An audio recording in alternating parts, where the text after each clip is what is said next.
બનાસકાંઠા જિલ્લાના સૌ નાગરિકોને જણાવવાનું કે સમગ્ર બનાસકાંઠા જિલ્લામાં 199 પેટ્રોલ પંપ આવેલા છે.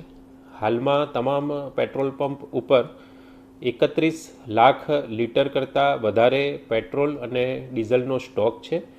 સમગ્ર પરિસ્થિતિ ઉપર જિલ્લા વહીવટીતંત્ર દ્વારા મોનિટરિંગ રાખવામાં આવી રહ્યું છે. તમામ જે ઓઇલ માર્કેટિંગ કંપનીઝ છે તેની સાથે મિટિંગ પણ કરવામાં આવી છે.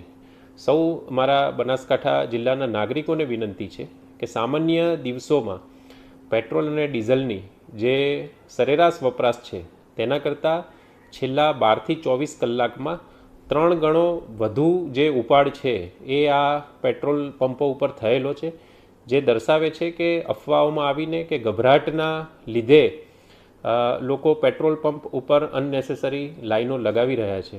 ફરીથી એકવાર જિલ્લાના તમામ નાગરિકોને વિનંતી છે કે જિલ્લાના તમામ 199 પેટ્રોલ પંપો ઉપર પૂરતો પેટ્રોલ અને ડીઝલનો જથ્થો અવેલેબલ છે. આથી પેનિકમાં આવી બિનજરૂરી લાઇનમાં ઊભા રહેવાની જરૂર નથી તેવી સૌને વિનંતી કરવામાં આવે છે.